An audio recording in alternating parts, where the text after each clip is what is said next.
amigos, buenas tardes, bienvenidos a 24 horas. Se mantiene la guerra comercial entre Ecuador y Colombia. Hoy el arancel a las importaciones colombianas subió al 50% y ya hay reacciones. Ya les contamos. Hola, Gaby. Hola Liz, amigos, muy buenas tardes. Además, la Asamblea Nacional decidió sobre el proyecto urgente de minería y energía. Los legisladores sesionan en Guayas, ya les ampliamos la información. Empezamos con las noticias, bienvenidos. La guerra comercial entre Ecuador y Colombia escala. El presidente Daniel Noboa dispuso incrementar la tasa de seguridad a las importaciones provenientes de ese país al 50% desde el 1 de marzo. Según la Cámara de Comercio Colombo-Ecuatoriana, con esta medida el comercio entre ambos países terminaría. Se mantiene el diálogo. Nuestro embajador en Colombia tiene permanente comunicación en Colombia con las autoridades y lo propio hacemos aquí. 24 horas después de estas declaraciones, el presidente Daniel Noboa decidió escalar la guerra comercial con Colombia y a través de este comunicado publicado por el Ministerio de Producción se anunció el incremento de la tasa de seguridad a las importaciones provenientes de ese país, pasando del 30% que se aplicaba desde el 1 de febrero al 50% a partir del 1 de marzo. Tras constatar la falta de implementación de medidas concretas y efectivas en materia de seguridad fronteriza por parte de Colombia, el Ecuador se ve en la obligación de adoptar acciones soberanas. Esta decisión responde a criterios de seguridad nacional. Los sectores productivos de Ecuador y Colombia califican la medida como un error. Es una decisión muy errada de parte del presidente Noboa. Es imposible pagar un arancel del 50%, afectando también a Ecuador. Disminución del 80%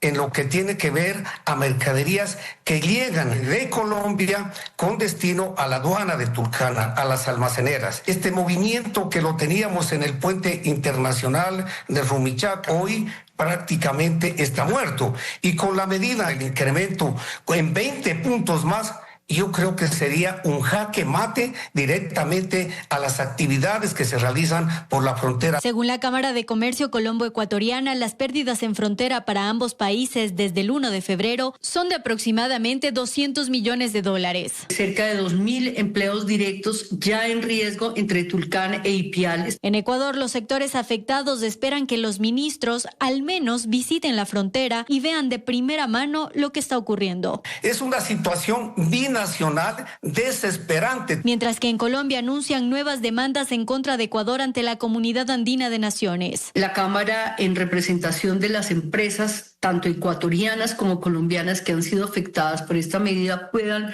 posteriormente reclamarle al gobierno ecuatoriano los aranceles que han pagado de más. Este jueves se presentará ante la Corte Constitucional otra acción de inconstitucionalidad a la tasa de seguridad. Con ella serían 2 recursos de este tipo en manos de los altos magistrados. Belén Merizalde, Teleamazonas. Amigos, y ahora nos trasladamos hacia la frontera norte. Es que el incremento de la tasa de seguridad al 50% dejaría sin empleo a cientos de personas vinculadas al comercio internacional. Jairo Jacome con el informe. Buenas tardes, adelante Jairo. Así es, ¿qué tal? Buenas tardes. Esta es la realidad que se vive en la mayoría de almaceneras temporales de aduana acá en esta zona fronteriza. Ya no ingresan mercancías desde Colombia. En Tulcán existen 8 depósitos aduaneros o almaceneras de comercio internacional que afrontan momentos difíciles por la escasez de mercancías, tanto de importación como exportación, debido a la guerra comercial entre Ecuador y Colombia. Claro que sí. Bueno, realmente estamos preocupados todos los gremios, ¿no?, que estamos inmiscuidos en el tema de logística en comercio exterior, depósitos temporales, agentes afianzados, el transporte pesado. Las bodegas y parqueaderos lucen vacíos, únicamente con vehículos y mercadería represada que ingresó con declaración anticipada, afectando la estabilidad laboral de quienes dependen del movimiento comercial fronterizo. Va a haber recortes de personal porque pues la actividad económica no sustenta y no es beneficiaria en este momento para todos los empleados que dependemos de esta actividad económica. Pues anteriormente se manejaba como más de unos 50, 60 vehículos diariamente. Ahora, por ejemplo, un vehículo o 3 vehículos al día. Son alrededor de 400 personas que dependen de las almaceneras, entre ellos los estibadores, encargados de bajar y subir las mercaderías a las bodegas, con un diario normal de $30 y $35 para mantener sus hogares, pero en la actualidad no alcanzan ni el 50%. Lo que se hace es en 2 días, 3 días hacemos cuentas y llevamos el diario de $7, $10, lo que reunimos en 2, 3 días. Y para nosotros, especialmente que trabajamos en las bodegas temporales que son, es muy crítica porque no tenemos obviamente el trabajito normalmente. El incremento de la tasa de seguridad al 50% a partir del 1 de marzo del presente año agravará aún más la difícil situación de la frontera, golpeada desde ya por un 30% de aranceles y restricciones. La preocupación es para todos los involucrados en esta cadena logística que dicen ya no pueden llevar el sustento a sus hogares. Retornamos a estudios con más. Buenas tardes. Gracias, Jairo, por ese informe. Vamos a revisar otros temas. A pocos días de cerrarse la convocatoria a los postulantes a ser la máxima autoridad de la Fiscalía General del Estado, se conoce que hay al menos 17 candidatos registrados. Nuestro compañero Fausto Yepes está en el Consejo de Participación Ciudadana y Control Social para darnos más detalles. Hola, Fausto. Gracias, hola, ¿qué tal amigos? Buenas tardes. De momento se conoce que el registro de los postulantes que intentan participar en el concurso para fiscal general del Estado está llegando a las 20 personas aproximadamente. Y esto se cierra el próximo día martes a la medianoche. La Comisión Ciudadana de Selección todavía trabaja en las instalaciones del Consejo de Participación Ciudadana y Control Social en la revisión de los requisitos inicialmente. Será una de las primeras fases previo a admitir o no a quienes postulen a ser la máxima autoridad de la Fiscalía General del Estado. Gracias. El martes 3 de marzo a la medianoche se termina el plazo y se conoce que hasta aquí 17 profesionales se han registrado mostrando interés en participar en el concurso para fiscal general del Estado. Desde el Colegio de Abogados de Pichincha se lanzaron varias alertas desde las primeras fases de este concurso. La conformación de la Comisión Ciudadana de Selección, cuyos integrantes con poca trayectoria y capacidades para una tarea como esta, es un elemento que preocupa. O sea, que la presidenta de la comisión sea una persona sin ninguna experiencia y que sin embargo va a conducir este concurso. Sin embargo, tenemos ya esa comisión en funcionamiento. ¿Qué podemos esperar entonces? Y ahora mismo el concurso se enfrenta a una demanda de inconstitucionalidad, a la eliminación de uno de los filtros de probidad dentro del reglamento. Se eliminó, por ejemplo, la prohibición para que los abogados que hayan defendido casos de narcotráfico o crimen organizado puedan postularse al cargo de fiscal general. Ahora se fueron al otro lado. Es decir, todos pueden participar, no importa si han patrocinado delitos de delincuencia organizada o de narcotráfico. El penalista Pablo Encalada inicialmente mostró interés en participar en el concurso. No obstante, la integración de la Comisión Ciudadana de Selección y las condiciones de este proceso le hicieron dar marcha atrás en su decisión. Al igual que otros penalistas, coinciden que no hay confianza ni garantías. Aquí tenemos dos cuestiones que son muy peligrosas. La primera es los vínculos que puedan tener una autoridad de esta naturaleza con el crimen organizado. Eso sería muy peligroso. Y lo peligroso también que es que no sea con el crimen organizado, sino sea una relación directa o supeditada al poder político. Esto también es muy peligroso que el poder político controle las acciones de la Fiscalía, porque esta será utilizada para perseguir a los adversarios del gobierno. Y eso es peligrosísimo porque ya lo ha vivido el Ecuador.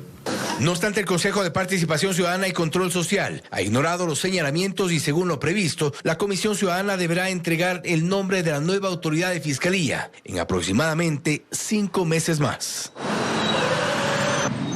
Lo cierto es que el concurso avanza en medio de estos cuestionamientos que han sido señalados por varios sectores de la sociedad y de la comunidad jurídica, y esto afecta, han dicho, la legitimidad de quien pueda más adelante ocupar el cargo de fiscal general del Estado.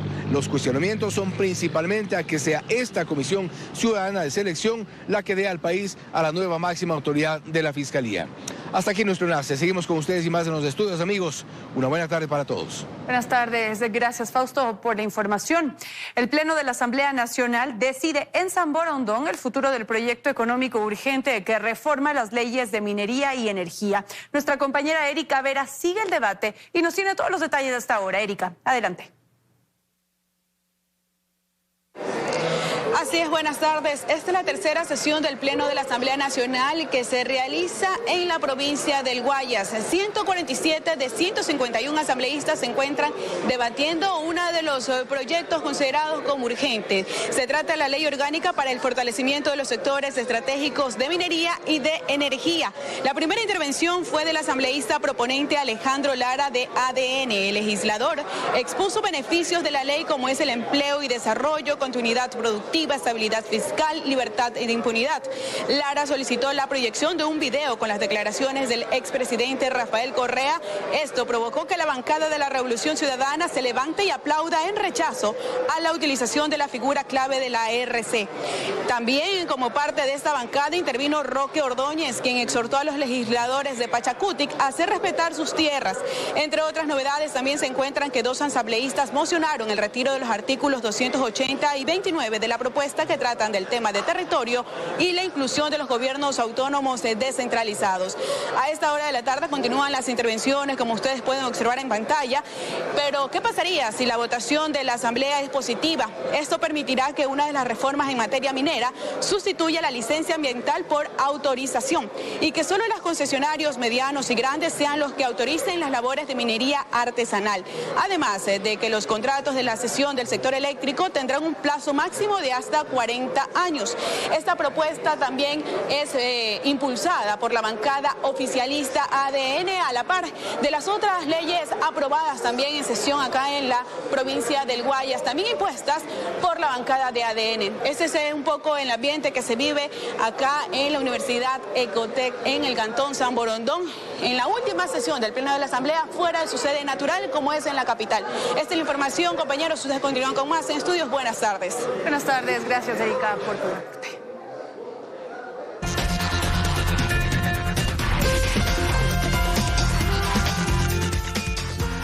Gracias por continuar en nuestra compañía. Les contamos que un archivo oficial revela que entre el 2003 y 2015 se detectaron en el país operaciones de 14 avionetas vinculadas al tráfico internacional de drogas.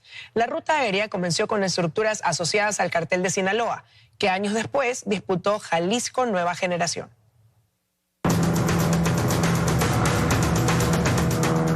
Según informes policiales, organizaciones del tráfico internacional de drogas empezaron a utilizar aeronaves no autorizadas para transportar cocaína hacia México, aterrizando en pistas clandestinas de la costa ecuatoriana. Cada vuelo podía movilizar hasta 500 kilos de droga, en operaciones diseñadas para evadir radares y recorrer largas distancias sin escalas. 2003, la primera gran alerta. El 23 de octubre de 2003, en Manabí, la operación Aniversario encendió las alarmas. La policía incautó 428 kilos 920 gramos de cocaína que pretendían salir ocultos en una aeronave de bandera mexicana. Entre los 14 detenidos figuraba el entonces exgobernador de Manabí, César Enrique Fernández. La conexión se confirma en 2007. En Esmeraldas, la operación Huracán Verde reveló la magnitud del negocio. Las autoridades decomisaron 3.7 toneladas de cocaína, transportadas en un avión vinculado al cártel de Sinaloa, que movía recursos entre Venezuela, Colombia y Ecuador. El esquema ya operaba a escala regional. La ruta se instala en la costa entre 2012 y 2015. Los operativos se repiten. Avionetas con matrícula mexicana, pistas clandestinas, redes con ecuatorianos, colombianos y mexicanos. En 2015 en Quinindé, la policía detectó una organización liderada por ciudadanos mexicanos. Habían montado su centro de operaciones para recibir avionetas provenientes de México. La alerta no se limitó a zonas rurales. El 17 de marzo de 2014, en el aeropuerto José Joaquín de Olmedo, en Guayaquil, las autoridades identificaron un jet ejecutivo que, según las investigaciones, pretendía ser utilizado por organizaciones internacionales para el transporte de droga. Una señal de que la operación aérea también buscaba infiltrarse en terminales formales del país. En solo 12 años, entre 2003 y 2015, las autoridades ya habían detectado y aprehendido al menos 14 aeronaves al servicio del narcotráfico. Y en ese mismo periodo, se incautaron más de 8 toneladas de cocaína y se detuvo a 50 personas vinculadas a estas estructuras. Las primeras operaciones han sido vinculadas a estructuras del cártel de Sinaloa. Con el tiempo, el cártel Jalisco Nueva Generación también entró en escena para disputar el control. Y hoy, 2 décadas después, las aeronaves del narcotráfico siguen siendo detectadas. Catalina García, Teleamazonas. En Ecuador, el dinero de la cocaína se ha convertido en oxígeno para la economía legal. Especialistas advierten que nuestro país es considerado un centro logístico internacional para el narcotráfico. En este libro titulado Cárteles de Sangre se revela cómo Ecuador se ha convertido en un centro logístico fundamental para el tráfico internacional de cocaína. La problemática se radica en las zonas fronterizas por donde ingresa la droga que se produce en Colombia y Perú. Gran parte del alcaloide es trasladado por las carreteras del país a los puertos de carga contenerizada para su envío hacia Estados Unidos y Europa. Las provincias costeras se han convertido en zonas de almacenamiento de cocaína. Generalmente nosotros creemos que solo la costa está involucrada en esto, pero no, Quito también. En los valles circundantes a la ciudad de Quito se han detectado que hay bodegaje. Especialistas coinciden que para los cárteles Ecuador es una verdadera puerta hacia el mundo. La problemática no solo se radica en la frontera o en las zonas costeras y puertos, también en las cárceles del país, que hoy en día son consideradas como centros de mando criminal. En un estudio de la Iniciativa Global contra el Crimen Organizado Transnacional, se detalla que al interior de las prisiones, en donde todo tiene un precio, se ofrecen servicios de comunicación. El narcotráfico no solo se traduce en disputa de territorios y violencia, también actúa como empleador. De acuerdo al libro Cárteles de Sangre, el efectivo de la cocaína se convierte en oxígeno para la economía legal del país. A través de urbanizaciones, a través de edificaciones, centros comerciales, nos dimos cuenta que los narcotraficantes tenían empresas de seguridad. O sea, los narcotraficantes en la campaña electoral van y ofrecen a los candidatos dar dinero en efectivo. La urgente implementación de tecnología en los escáneres para monitorear todas las imágenes que arrojan los mismos, erradicar la infiltración criminal en las instituciones y recuperar el control de las cárceles constan entre las acciones que se deben ejecutar para que Ecuador deje de ser un hub logístico del narcotráfico. Nosotros necesitamos tener relaciones con México, que los Estados Unidos, Ecuador y México puedan establecer relaciones, aunque sea exclusivamente en el ámbito del narcotráfico. Datos revelan que la mitad de la droga que se produce en Colombia sale por Ecuador. Bernarda Ceballos, Teleamazonas. La Contraloría notifica que 206 de 741 informes entregados por los gobiernos autónomos descentralizados registran indicios de responsabilidad penal. Los municipios de El Oro, Azuay y Pichincha encabezan la lista del reporte negativo del organismo. Los gobiernos autónomos descentralizados continúan en la mira, en esta ocasión de la Contraloría General del Estado, entidad que emitió un informe, aquel que detalla que del 1 de enero de 2024 al 13 de febrero de 2026, 137 GACs municipales, 55 GACs parroquiales rurales y 14 GACs provinciales tienen informes con indicios de responsabilidad penal, es decir, a nivel nacional, y en un periodo de 2 años, 1 mes, 206 informes de 741 registran alerta. El oficio de la Contraloría, que incluso fue expuesto en la Asamblea Nacional, detalla que los indicios de responsabilidad penal encontrados en los gobiernos autónomos descentralizados corresponden a la adquisición de bienes, servicios y consultorías, a la gestión financiera o coactiva y finalmente a la contratación y fiscalización de obras. En el informe de 10 páginas se enlista a varios GACs municipales, por ejemplo. En primer lugar y con mayor cantidad de informes de indicios de responsabilidad penal está El Oro, aquella que en más de una ocasión ha sido cuestionada por sus contrataciones millonarias. La provincia orense registra de 44, 26 informes de indicios de responsabilidad penal. En la segunda casilla está Azuay con 18 informes. Después está Pichincha en el tercer lugar con 17 informes negativos. Le sigue Sucumbíos con 16, Loja con 9 y Guayas con Manabí registran 8 informes. Todos están con indicios de responsabilidad penal. La Contraloría resalta que para cuestionar los informes se analizó todo el proceso, aquel que será detectado con mayor agilidad desde el 1 de diciembre de 2026, cuando se examinen los registros que deben entregar los gobiernos autónomos descentralizados desde el próximo 1 de junio de 2026. Erika Vera, Teleamazonas. Las prefecturas enfrentan los embates del invierno entre atrasos y tensiones con el gobierno central. La prefecta del Guayas asegura que el Ejecutivo les adeuda 48 millones de dólares. Mientras tanto, 16 de 25 cantones de la provincia reportan emergencias.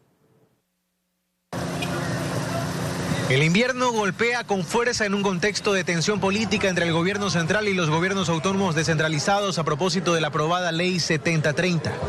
Marcela Guiñaga habla por la gestión de la prefectura que lidera, dejando claro que en ella sí se ejecutó un plan invernal, que se ha dragado, que se han hecho trabajos de desasolve, pero que las inundaciones encuentran respuestas en causas más estructurales, explicó. Porque crecemos en forma desordenada, porque las actividades productivas no cumplen sus condiciones mínimas ambientales y cierran cauces naturales, drenes o drenajes naturales, y por otro lado, la falta de disposición adecuada de la recolección de basura. A la fecha, 16 de los 25 cantones de la provincia del Guayas se encuentran en situación de vulnerabilidad. Se han reportado 44 emergencias. Socavones, pérdida de algunos puentes menores, pérdida de muros de contención, desbordamientos y, por supuesto, inundaciones mayores como son la de Milagro y la de Durán.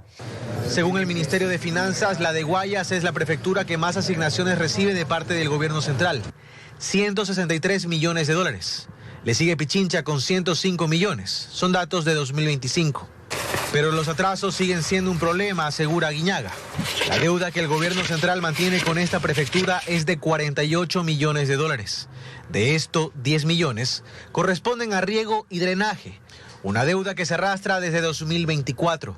Cuando las prefecturas reclamamos nuestras rentas, no es porque queremos molestar al gobierno nacional, es porque hay obras de prevención y mitigación que se hacen un tiempo. Yo lo que espero es madurez política, donde todos nos sentemos. Si hay una emergencia como el Milagro, bienvenido que el gobierno vaya y trabaje y entregue ayuda humanitaria en uno de los sectores, el otro sector que lo atienda la prefectura, el otro sector que lo atienda el alcalde.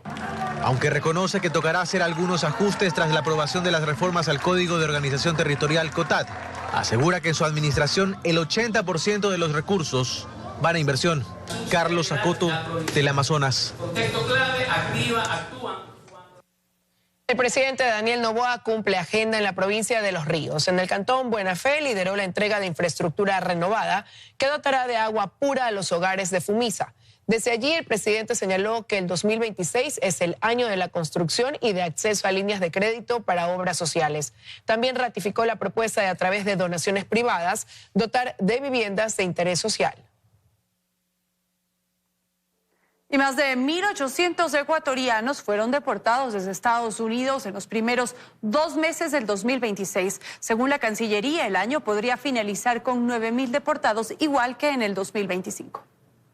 Las redadas del Servicio de Inmigración de Estados Unidos no frenan y hasta el 23 de febrero de 2026 dejaron 1.801 ecuatorianos deportados, según cifras oficiales de la Cancillería. Es una cifra realmente considerable alta si tomamos en cuenta que las deportaciones que sucedieron en los años anteriores no han alcanzado el nivel de 1.800 en tan corto tiempo. El año con mayor número de deportaciones fue 2023, con 18.449 ecuatorianos retornados, mientras que en 2024 fueron 13.681 y en 2025 9.534. Y en lo que vamos en el 2026, según la estadística que tenemos, si le proyectamos a fin de año, vamos a tener los mismos 9.000. Pero para la abogada de inmigración, Teresa Ceballos, esta expectativa no es real. Tenemos un promedio de 32.000 personas ecuatorianas que están en un proceso de deportación y que aún tienen que ser buscadas para ser detenidas. Es alarmante en el sentido de que todos los ecuatorianos tratan de esconderse. Dentro de lo que viene del año, sí vamos a tener estadísticas altas. Probablemente lleguemos incluso a superar las 9.000. Hasta la fecha, Estados Unidos ha realizado 94 vuelos de retorno y Sommerfeld explicó que se intensifica el trabajo de los consulados para apoyar a quienes siguen en el país. Y sobre todo cuando hay casos de vulnerabilidad, nosotros estamos para atender y ayudarles a retornar al país de forma segura. Tenemos programas de recepción de los ecuatorianos. En total, 58.465 ecuatorianos con estatus irregular han sido deportados de ese país desde el 2019. Lucía Clavijo, Teleamazonas.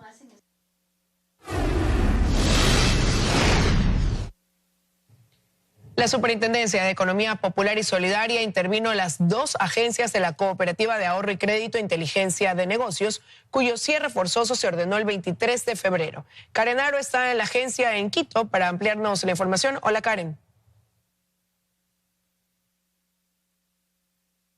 Así es, ¿cómo están? Buenas tardes. Estamos en los exteriores de una de las agencias de la Cooperativa Inteligencia de Negocios, la cual está intervenida por la Superintendencia de Economía Popular y Solidaria, luego que el pasado 23 de febrero esta entidad dispusiera su liquidación forzosa. ¿Qué ocurre al momento? Pues las puertas, como ustedes pueden observar, están cerradas. Ya hay gente de la Superintendencia de Economía en el interior para realizar el levantamiento de información. Y lo que ustedes observan aquí, les voy a mostrar un poquito por acá, Carlitos.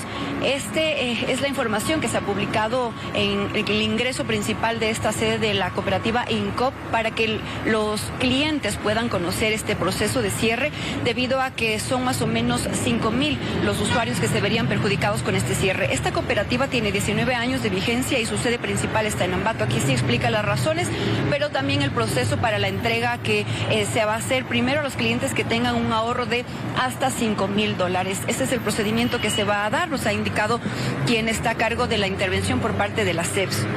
Pero ¿cuál es este proceso? Primero, ustedes en imágenes van a tener detalle de la información que ha sido pública por parte de la Superintendencia de Economía Popular y Solidaria. La cooperativa INCOP tiene 19 millones de dólares en activos. Además, son 5,402 clientes que registra entre la sede en Quito y en Ambato. Además, tiene 17.1 millones de dólares en depósitos. Es lo que reporta el informe de la CEPS. En cuanto a las razones del cierre, les muestro en el siguiente detalle. La superintendencia dispone el cierre inmediato por incumplimiento de forma sustancial del programa de supervisión intensiva en el que se encontraba desde el 28 de septiembre de 2023. Además, hay un aumento de gastos de operación en un 363.9% y finalmente determina que hay un incremento en la cartera de crédito con morosidad del 2.02%. Esas son las razones por las que la Superintendencia de Economía Popular y Solidaria dispuso la intervención de la cooperativa. Como ustedes pueden observar, pues aquí en Quito permanece cerrada y lo propio ocurre en Ambato, nos ha dicho la Superintendencia de Economía Popular y Solidaria, a la cual ya hemos solicitado una entrevista para que nos puedan entregar mayores detalles y estamos a la espera de una respuesta. Por lo pronto nos han dicho también que no son muchos los clientes los que se han acercado a este punto, lo que sí ha ocurrido en Ambato, pero se les entrega esta información para cuál sería el proceso de retiro del dinero que tenían en las cuentas de la cooperativa INCOP. Nosotros estaremos pendientes a la respuesta que nos pueda dar la autoridad. Esta es la información hasta el momento. Buenas tardes. Buenas tardes, gracias por la información. Karen, momento de una breve pausa, amigos. Ya volvemos.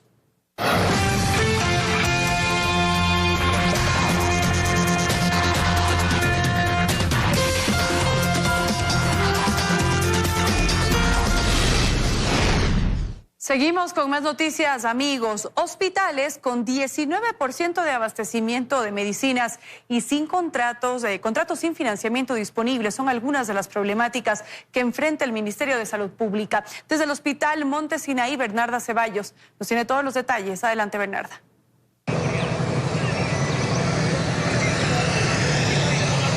Compañeras, ¿qué tal? Muy buenas tardes. Si un abastecimiento óptimo en hospitales debería alcanzar el 85%.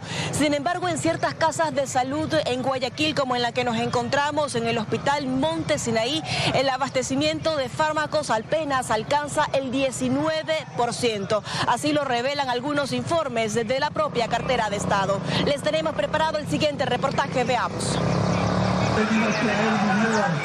Documentos del Ministerio de Salud Pública a los que accedió el portal Ecuador Chequea revelan la crítica situación por la que atraviesan los hospitales públicos del país. El desabastecimiento de medicinas es una de las principales dificultades. Hasta finales del 2025 a nivel nacional, el abastecimiento en hospitales del Ministerio de Salud Pública apenas llegaba al 54%, una cifra menor a la recomendada. A esto se le añade de que ciertos hospitales como el de Monte Sinaí en Guayaquil no superan el 19% de abastecimiento. Cuando la norma mínima indica 85% para un funcionamiento óptimo. Mientras tanto, las cifras de desabastecimiento de medicamentos se evidencian claramente en la realidad. Pacientes de hospitales públicos denuncian la falta de fármacos y se ven obligados a asumir de su propio bolsillo el costo de los mismos. Aproximadamente en estos días ya llevamos gastado casi $3.000. Los documentos también revelan la falta de financiamiento de contratos. El 90% de compromisos contractuales para el periodo 2025-2026 no disponen de recursos asignados en el plan operativo anual. Esto a pesar de contar con certificación presupuestaria plurianual. Traducción de 10 acciones, compromisos previstos, apenas una tiene financiación. Los informes mencionados fueron elaborados para evaluar el cumplimiento de los decretos ejecutivos 70 y 108, que disponen la reorganización y centralización de compras estratégicas. De manera textual, en uno de los apartados de este informe se señala existe incertidumbre en el cumplimiento del mismo. De su parte, el especialista Fernando Zacoto considera que lo que ocurre en el sistema público de salud apunta a una crisis de gobernanza. Necesitan hacerse cambios en la gestión y en la gobernanza. La gestión de la salud pública pues no tiene norte. Desde hace 3 meses Ecuador no cuenta con un ministro de salud. El último fue Jimmy Martin. Actualmente la vicepresidenta de la República asume el cargo. Esa es la información hasta este momento de la tarde. Ustedes continúan con más desde estudio. Muy buenas tardes. Buenas tardes, Bernarda. Gracias. La eliminación de la tarifa reducida del peaje en la vía Aloac-Santo Domingo desató protestas en Ayuriquín, que terminaron con el cierre total de la carretera por varias horas. Los habitantes denuncian falta de socialización, mientras transportistas advierten posibles alzas en el pasaje.